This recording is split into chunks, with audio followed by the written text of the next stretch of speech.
Cholesterol in the blood causes plaque buildup in the arteries. Fiber has been scientifically proven to lower cholesterol. Created by Dr. J. Robert Cade, the inventor of Gatorade, Cholesterade promotes probiotic function, supports digestive health, contains all natural flavors, and is gluten-free. In the original case study, participants saw a reduction in bad cholesterol by more than 20%. Cholesterade is the ultimate all-natural digestive aid. All right, it's Zach Martin. We're here on Tick TV with my good friend Mark Bego. It's always exciting to talk to you. Now we finally have the video portion as opposed to just doing it over the air on the radio. Now you're on television, and I knew that you would be very colorful on television. Look at the background behind you. I didn't want to disappoint you. No, I'm not disappointed at all. You even have a pizza on the wall.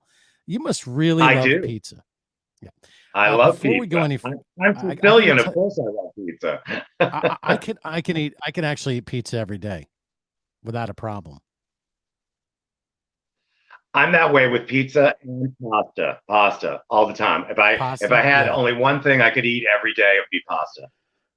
You know, during this lockdown, house arrest, whatever you want to call it, quarantine, I think most of us have been eating a lot of spaghetti and pasta or pizza and things that aren't really good for us. And how much weight do you think you've put on over the past 3 or 4 months? 10 and then I lost 15. Oh, 10, 15. I caught myself. You know, I have, of course, my rock and roll cookbook, Eat Like a Rock Star. So, of course, I had to bake. And I read several articles about the fact that they called it stress baking. People were suddenly, that whole thing with people making sourdough bread. Well, I was into pies, cakes, tarts, and several times during the pandemic made fabulous, huge pies and ate the entire thing unashamedly, ate it all. Took me 3 days, but I ate it all. It's sort of like this. It's like trying to have only one potato chip or one cheese doodle before you know it, the bag is gone. And then you're thinking, I'll skip dinner. And then dinner comes along. I'm like, no, I'm going to eat dinner. Right? Yes, exactly. Telephone. That's David Saladin calling. I know. Okay. Just so, answer the phone and just hang up on him. Say, hey, I'm on television. I have to get dressed. You have to walk. I think it'll just go away. Sorry about that. There we go. That's all right. I want to talk to you about one of my favorite beverages, Diet Dr. Pepper. Dr. Pepper. Right now, you are in Phoenix, not too far away from Texas compared to where I am. Mm-hmm. Tucson. All right. Sorry about that. I know that if someone it's like calling San Francisco, LA, you would never do that. No. It's an insult to somebody who's from Tucson to say that they're from Phoenix. Love Phoenix, anyway, but Tucson's better. Totally understand. Actually, while you're having the various people call you, I have people bothering me on email. It seems like even when I'm on the air, I have people interrupting me. So anyway, back to the Dr. Pepper.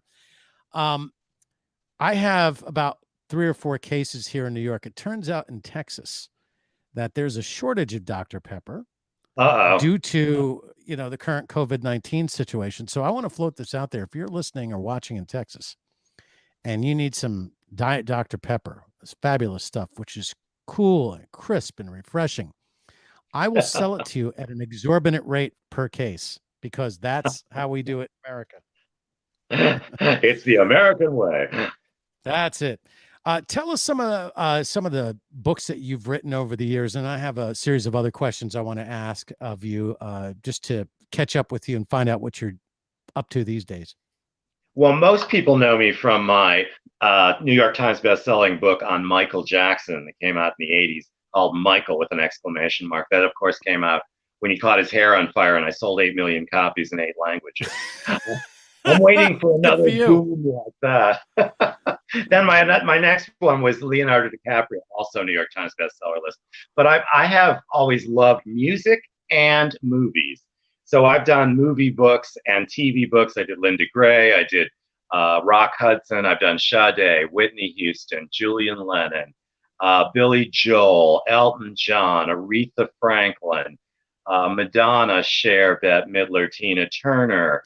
And I'm currently working with the band of Gold Girl herself, Frida Payne. Oh, and of course, Oh, Mary that's Wilson. cool. I just had a Yeah. huge #1 book last fall with Mary Wilson, Supreme Glamour. How can I forget And, that? and you also worked with Glenn Campbell's daughter, right? Didn't you do something with her as well?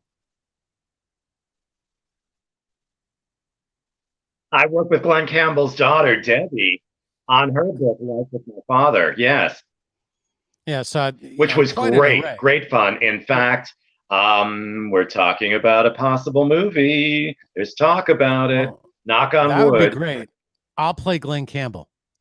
Look at me. I would make an excellent Glenn Campbell, a rhinestone cowboy. Come on. I'm Too losing fat, you. right? I know what you're gonna say. I guess it's the connection. All right. You've written a lot of books over the time, and I know that there's a lot of people that might watch and listen, and they're thinking about writing a book themselves. I wrote one, and I kind of wish that I didn't write it because the first attempt usually makes the biggest impression. As you know, it was based on the murder of my mom by the serial killer Charles Cullen, and there was a Hmm. deadline. I had to get 100,000 words done within 3 months to Yes. coincide with the trial. And when you have a deadline like that, you know as well as I do, it's a trash novel. It's not going to be exactly what it should be when you only have a couple months to write it. Um, if someone is listening, what are the pros and cons of becoming an author? And what is the process for you as far as deciding what you're going to write and putting your sentences together? I know a lot of people listening are probably really interested how an author does his or her work. Well, I think the actual writing of it, what I've always done is I have in my mind set it up that I am having a dialogue with the reader. So I want to inform the reader. I want to take the reader in the room. I want them to see what the subject is wearing. I want to see what time of day it is, what the room looks like. So anything like that, even in rock and roll, you want to see, you want to write about Janis Joplin or somebody, you describe them, describe their music, describe their demeanor. I feel that people say, well, how do you start a book? Isn't it just really terrible to start a book? No, I don't think it is. You just decide what the whole thrust of your story is and put it on paper and just keep going. Just keep going for it. And then, of course, rewriting it till it's smooth. And I found that reading it aloud, especially when I'm working with a subject, if the subject or I read the script aloud, the manuscript, and it makes sense verbally, then the sentence usually makes sense. Of course, there are things we do in speech that there are grammatical rules that you want to follow too. But if you can do it in a way that you can speak the manuscript that you wrote, then you're 90% there. Now, if you have the Do facts, of you, course, that's another story. yeah, do you do your stories chronologically, or do you start wherever you start and then build up around it? What's that like? I start anywhere I want. Sometimes it's Hmm. the most exciting, like someone, oh, say Tina Turner. The thing that excited me the most, I started researching her escape from Ike Turner.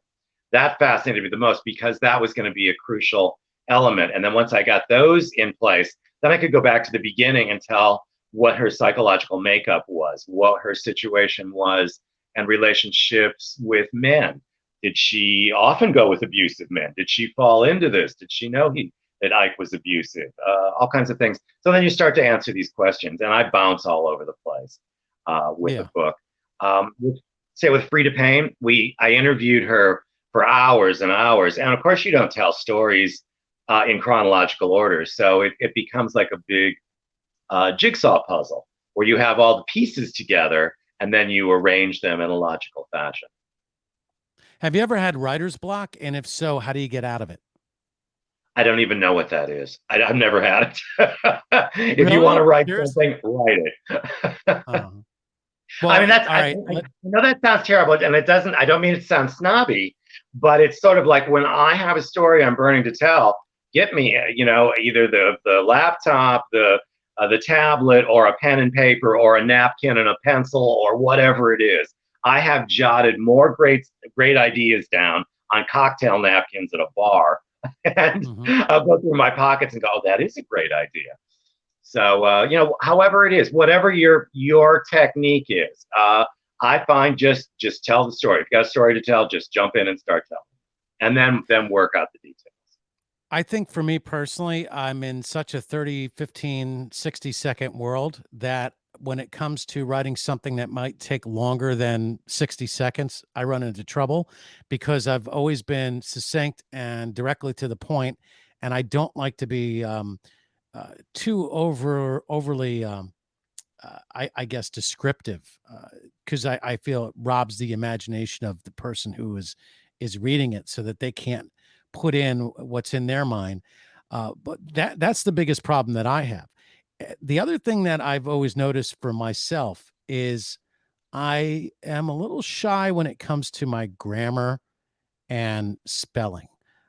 English is one of the most difficult languages to master on paper with all the different, you know, ways we construct and deconstruct sentences. Remember being in, maybe if you went to Catholic school, the nun was up at the blackboard and you had the verb, the subject, and the noun, and the predicate nominative, and dangling participle, whatever the hell that is. I mean, I just and then if I end the sentence on a word like on or to, or start with because, I really get stuck and I want to rewrite the sentence. So with that in mind, if someone's listening and they admire your work and they want to be the next Mark Bego, how would you guide somebody grammatically and with that kind of, I guess, the fear that they have that someone will read their manuscript and go, "Oh my gosh, this person is just on a second grade level."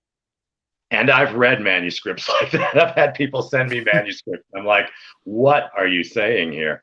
Yeah, it is. It's very funny you mentioned, being in, well, I'm Catholic too, but I only went to catechism. I didn't go to Catholic school. But I remember in junior high school looking up at the blackboard and my English teacher, Mr. Kevin, I remember Mr. Kevin diagramming a sentence. And I thought, what the hell is he doing? And I just completely ignored what went on from there. I was completely lost at sea. And in fact, what happened was when I first hit the New York Times bestseller list, I got back in touch with him, and he said, "Oh, I would love you to talk to my students, and you're an inspiration since you've hit the New York Times bestseller list. I want you to tell them what your experience was like and what it was like to have me as a teacher." I said, "You do remember you gave me straight D's in English, which is true, Ah, because I never paid attention. I never paid attention in English. It wasn't until high school, where I had the chance to work for the high school newspaper, that I realized I could write, and I've been writing ever since. So it took yeah. that. So I mean, you want to have proper sentences, and you don't want to add with dangling participles and things. But those are easy enough rules, and a lot of the programs, especially in the computer age, if you do spell check, very often they'll do grammar check and they'll question if you end in a dangling participle, if that's what you meant to do. Now, when you're writing dialogue, I can say to you, Zach, where do you want to go to? That's at question I mark. got you. Proper Uh-huh. sentence spoken, improper sentence written. So you have to, So yeah, how do you you have to keep a lot in mind. Yeah, all right. So how would you compensate for that in writing? That's a really good, because people that watch Tick TV and listen to Tick Radio are business oriented, and they're constantly having to write memos and emails and things like that. And the last thing you want to do is look like an idiot, especially if you're the CEO. So how would you take something that's improperly spoken, or properly spoken, but improperly written? How would you basically, I would say, reconcile that? What's a good tip for that? Well, I find that the don't end in to or and words like that, and you can certainly look on the internet to find these grammatical rules. And most Mhm. writing programs, I know Word has it, where they will question things that you've done. Or go get one of the best books to have, I think, is the Associated Press Handbook. That has Yes, I have served that. me Yeah. well. That has served me well for longer than I want to tell you. And here's another little tip, in the use of commas. People overuse commas. They really don't understand how to use commas. Generally don't have a sentence fragment. In other words, it's got to be a complete sentence. And so I always would put my thumb over the and or the but or the transition or whatever we want to call it, because words like that.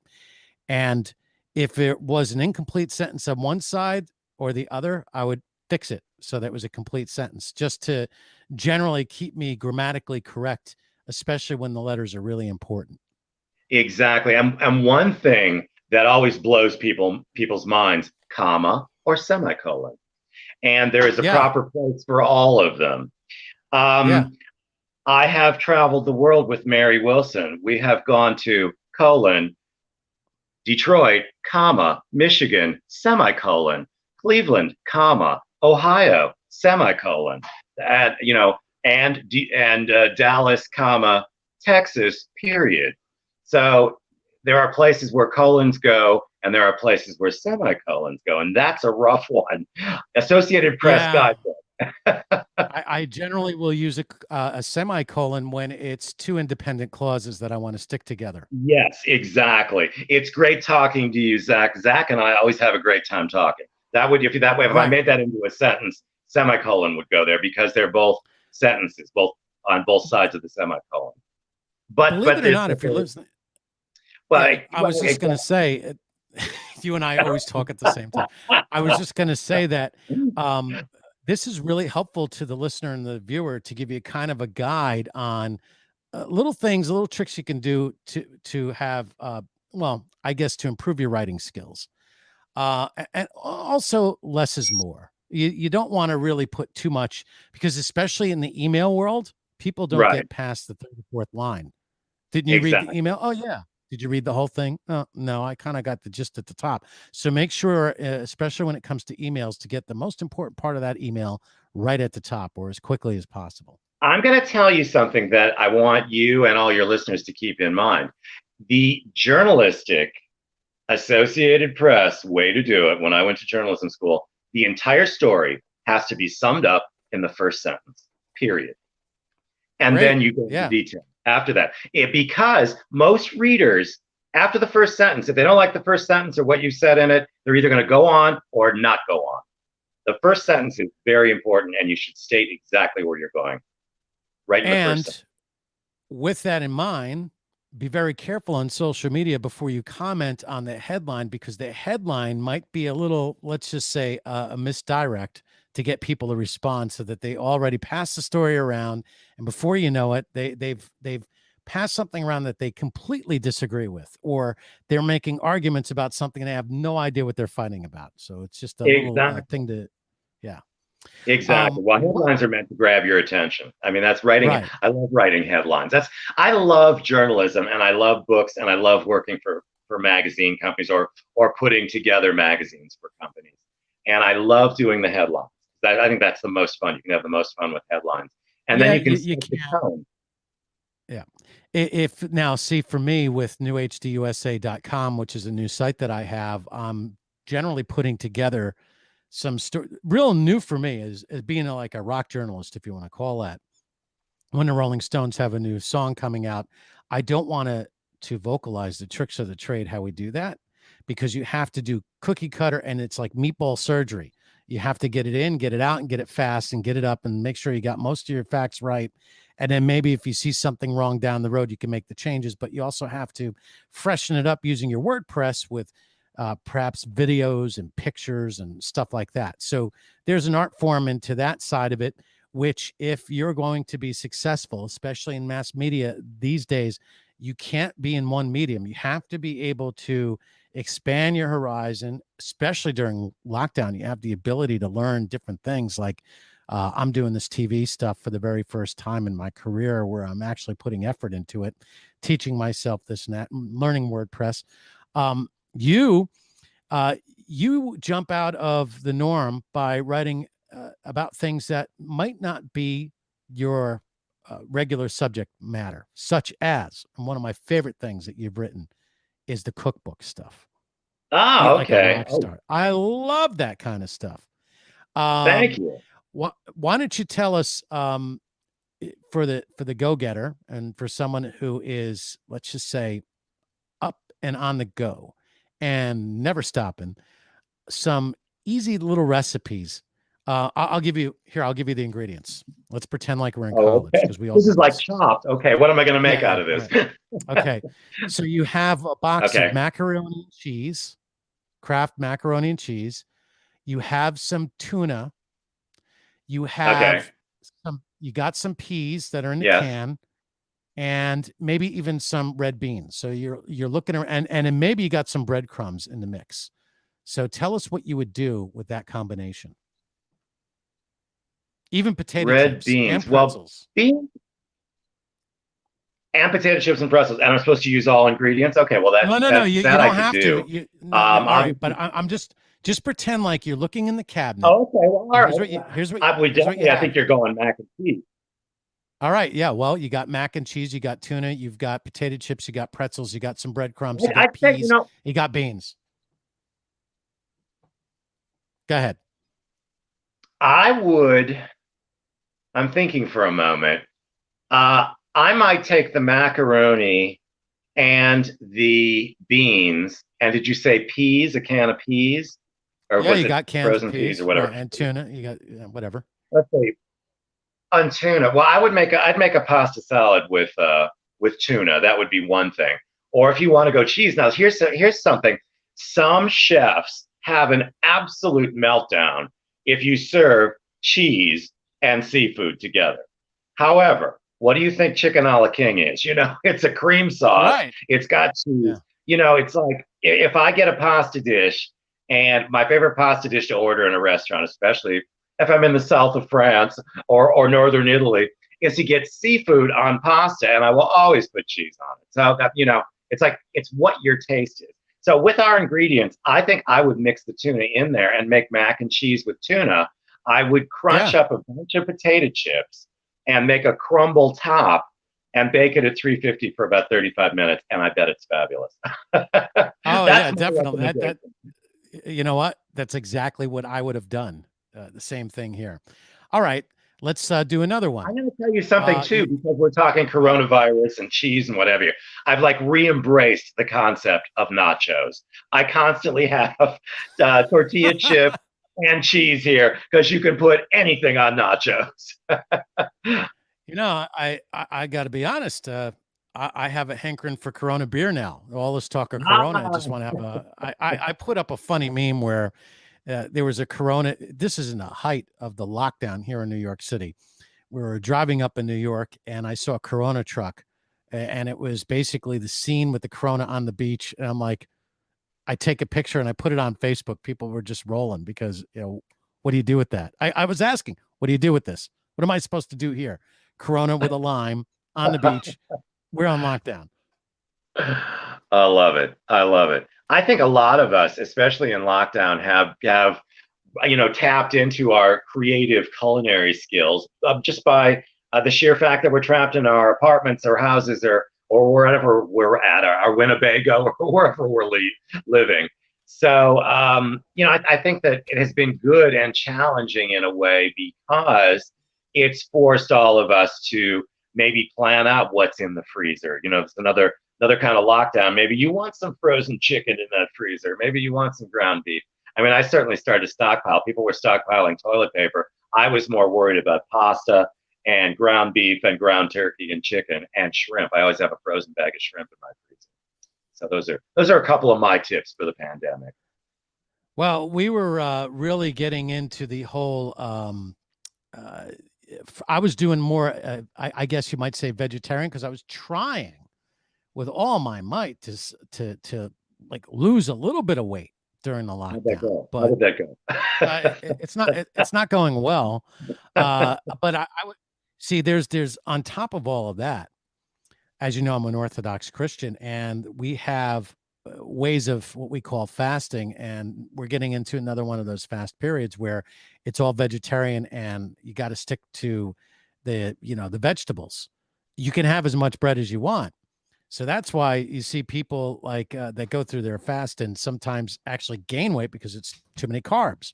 Anyway, so I always have to try to figure out how to be creative with what I have around me as far as what I'm going to eat. And I'm like you, man. I love seafood. I mean, this is just it doesn't get any better. Now, here is what I want to do one day. This is my dream, and then I'll let you tell your dream restaurant experience. I Okay. want to fly. I want to fly into Venice, and I want to go to one of their great restaurants and order some sea bass And the way they do it in Italy is much different here in the United States. You get the whole fish. And believe me, you can navigate that, Right. especially if you've been walking around Venice for the whole day. So I'd like to have sea bass, If you're hungry enough, you can and navigate that. you have to have, you must have some of the lasagna that they make there, because they spend all day long making the lasagna. So I want to just fly out there one day with my family. You can come along if you like. Yeah. Okay, Have sea good. bass, have sea bass, have lasagna, and then go right home. Oh, there's other things to do in Venice. I've been Oh there. yeah, sure. You'll you'd love it. I But there is I just joke nothing. about. Well, There's nothing I've more been there too. Italian. That's what I'm saying. Yeah. No, there's There's nothing nothing better more than Italian Venice. than sitting on the Grand Canal and having dinner outside, even though the canal's a little smelly. But you And overlook and that for and the view. and and the thing that I missed, I can't believe I missed it, was St. Mark's Cathedral. I mean, your namesake there. There's St. Mark's Cathedral, and Exactly. history. All right, I'll tell you. It's the relics of Saint Mark the apostle, or the writer, the evangelist of the gospel. So Right. originally he's in Egypt, right? And around, I don't know what year it was. Let's just say, I can't remember the exact year, but let's say around the year 1000, whenever what was going on in Egypt, where you had the Islamic invasion of that area. They took the relics of St. Mark and they put him in Venice, and he's been there ever since. And I'm thinking, Ah, historically, why didn't I go to St. Mark's? I mean, you think about the history of that, and my background. I'm like, man, I can't believe I missed that. But the happy. the You're busy with lasagna, obviously. that's it. Well, I got there, it was driving rain. And so Oh that was well. great because it was May of last year. It was driving rain, and it was such a great time because you didn't have a lot of people that would even think about walking in Venice in the driving rain. But I'm thinking, how many times are we going to be in Venice? So let's just get drenched and walk through Venice. So that's Oh what we did. yeah. Yeah. All right. So what's Well, it's your gorgeous. big, restaurant dream? Well, I Paris is one of my favorite destinations. Flying to Paris and being at an outdoor cafe and having breakfast, lunch, and or dinner outside is an absolute That's dream. funny. Okay, I It's just love. hilarious. You stay there the whole day. Oh, that's good. Well, I go to different restaurants. I would go to three different restaurants. I would. Is I'd it's have my. And I have to tell you, Zach, when I'm in Paris, it is required that I must have no less than three pastries per day. Period. You don't go to Paris to not eat Max and not Detweiler, enjoy yourself. an uneven three. Three's I get it. three's good. That's not too excessive, but you get enough. You want to make sure you had enough fabulous food if you go to Paris. When you're back on that plane, you'll be thinking about those tarts and eclairs and Napoleons. All right. This Mm, sounds good to I me love now them that all. we're I'd like one of starting each, please. we're starting to run out of time here, Mark Bego, but let's just recap all the things that we discussed. Dr. Pepper and the Shortage, some of the books that you have written, some of the books that you're working on with Frida Payne, a little bit about your career, how to be a better writer, uh, grammar lessons, food, how to make something out of nothing at home. We pretty much have gotten the gamut. And if you want to visit Mark's site, it's a great site, by the way, lots of colorful pictures. Markbego.com. I like I color. Yeah, see that? You could see it right there in the scroll, markbego.com.